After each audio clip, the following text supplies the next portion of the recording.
கோவை, திருப்பூர்லாம் தமிழக வெற்றி கழகத்தினுடைய ரோட் ஷோ, விஜயோட ரோட் ஷோவை பார்த்தேன். ரொம்ப அட்டகாசமாக இருக்குது.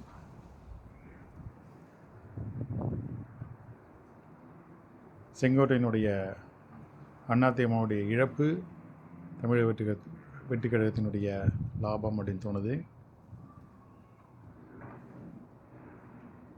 சேலம், கோயம்புத்தூர், அந்த கொங்கு மண்டலம், தருமபுரி, இந்த இடத்துலலாம் தமிழக வெற்றி கழகம் அதிமுகவுக்கு கிட்ட வந்துட்டுது.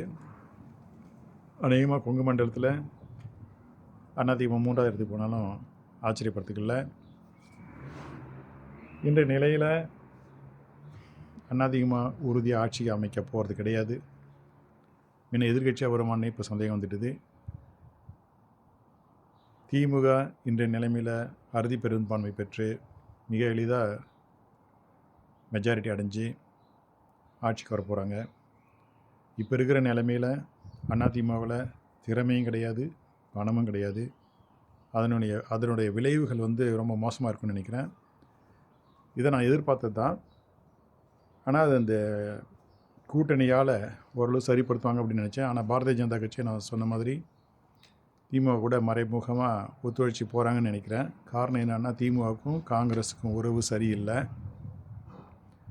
இந்த திமுக எம்பிகள் பாரதிய ஜனதா கட்சிக்கு மத்திய ஆட்சியில் தேவைப்படுறாங்க.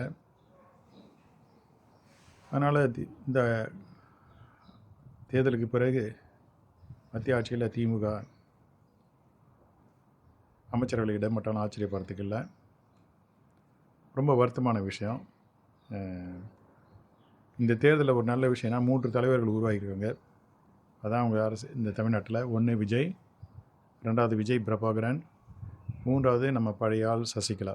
சசிகலா அந்த தென்னந்தோப்பு அந்த புரட்சி தலைவர் அதிமுக மூலமாக அவங்க ஒரு அரசியல் இயக்கத்தை நிறுவிட்டாங்க. இனிமேல் அவங்களுக்கு துரோகிகளை வீழ்த்துறது, அதிமுகவில் அவங்களுக்கு துரோகம் பண்ணவன். நான் துரோகம் கூட சொல்ல மாட்டேன். இப்போ தான் நினச்சி பார்த்தேன். துரோகின்னா ஒருத்தவங்க நல்லவனாக சந்தர்ப்பத்தாலேயோ இல்லை சூழ்ச்சியாலேயோ அவன் கைக்கு மீறி போயோ ஒன்று செஞ்சானா அதுக்கு துரோகின்னு சொல்லலாம். அவன் ஒரு இடத்துல ஒரு நாளில் நல்லவனாக இருந்திருக்கலாம்.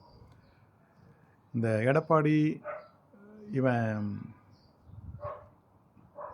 அதாவது அந்த கட்சிக்குள்ளே பொறுத்த வரைக்கும் ராமதாஸ் இவனுங்கெல்லாம் பார்த்தாக்க இவனுங்கெல்லாம் வஞ்சகர்கள்.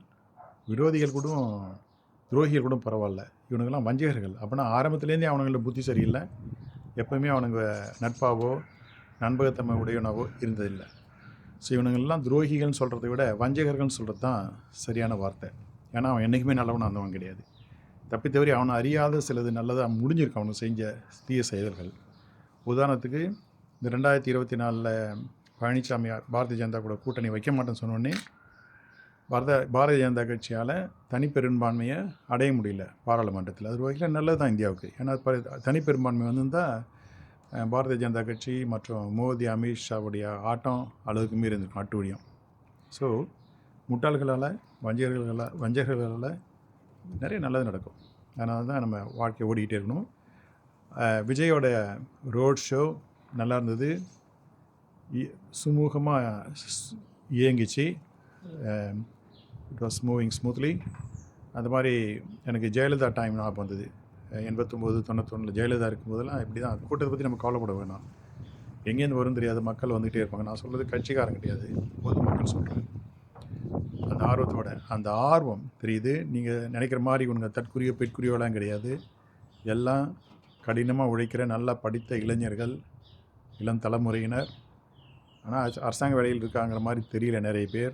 அதனால் லஞ்சத்துக்கு, நிர்வாக சீரழிவுக்கெல்லாம் எதிர்பார்க்குற மாதிரி தெரியுது. ஒரு இடத்துல 2 இடத்துல இருந்தால் பரவாயில்ல. கிட்டத்தட்ட ஒரு 40 கிலோமீட்டர் போயிருப்பாங்கன்னு நினைக்கிறேன் அந்த ரோட் ஷோ. எல்லா இடத்துலையும் அந்த கூட்டத்துக்கு தகுந்த மாதிரி காருக்குள்ளே இருந்தோ இல்லை வெளியே இருந்தோ இல்லை நிறுத்தியோ அந்த விஜயோடைய நடவடிக்கை, அந்த இன்டராக்ஷன் க்ரௌடு கூட எப்படி க்ரௌடை ஒர்க் அவுட் பண்ணுறது, ஒரு ராக் ஸ்டார் மாதிரி தானே இதானே. அதே மாதிரி ஒரு பாலிட்டிஷியன் ஒரு க்ரௌடை எப்படி ஒர்க் அவுட் பண்ணுறது, எப்படி கம்யூனிகேட் பண்ணுறது கொஞ்சம் நிறையா முன்னேற்றிருக்கிற மாதிரி தெரியுது. அது மாதிரி பேச்சிலையும் நேராக செய்திக்கு என்ன செய்தியை சொல்ல போகிறோன்னு சொல்லிட்டு போயிட்டேன். ஒரு தெளிவான செய்தி, தேர்தல் அறிக்கை 16ஆம் தேதி வரணும் சொன்னதெல்லாம் மீதி என்ன அடிப்படையில் என்ன முக்கியமான செய்தியெல்லாம் கரெக்டாக சொல்லியிருக்காங்க. அதே மாதிரி வந்தவங்களும் ரொம்ப பொறுப்பாக ஒழுங்காக இருந்த மாதிரி தெரியுது. அதனால் விஜய் ரசிகர்கள் இல்லை விஜய் ஆதரவாளர்கள் இல்லை விஜயோடைய இப்போதைக்கு சொல்லப்போனால் வாக்காளர்கள், விஜய்க்கு ஓட்டு போடுறவங்க எல்லாமே நல்ல மக்கள் தான். அவங்க வந்து இப்போ இருக்கிற இந்த ஜாதி, புரோக்கர் பசங்க, அட்டூழியம், இந்த இன்னும் பல கொடுமையான பஞ்சாயத்து இதெல்லாம் வெறுக்கிறாங்க, நல்லா தெரியுது. அதனால் இப்போ இருக்கிற நிலைமையில் திமுக ஆட்சி உறுதி.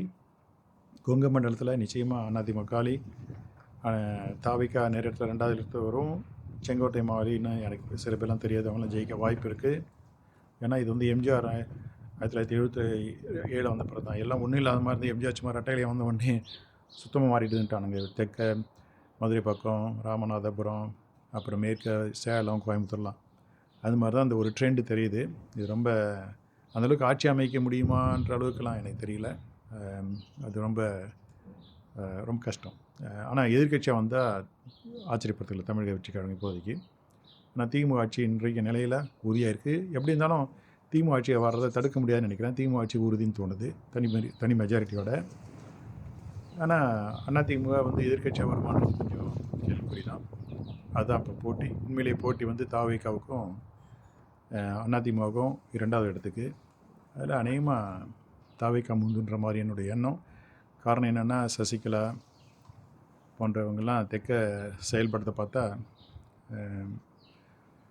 அது மட்டும் இல்லை, இந்த பாட்டாளி மக்கள் கட்சி, பாரதிய ஜனதா கட்சி இதெல்லாம் கிட்டத்தட்ட ஒரு 50 தொகுதி கொடுத்ததில்ல, ஒரு 60 தொகுதி அதெல்லாம் சுத்தமுறை காலியாகிடும்னு நினைக்கிறேன். நேரத்தில் டெபாசிட் பறக்கும்னு நினைக்கிறேன். சில இடங்களில் சொல்லத்துக்கு வருத்தமாக இருக்குது. சட்டசபை தேர்தலில் கூட அதிகமாக டெபாசிட் பறக்க வாய்ப்பு இருக்குதுன்னு தோணுது. போக எப்படி இருக்குன்னு பார்ப்போம்.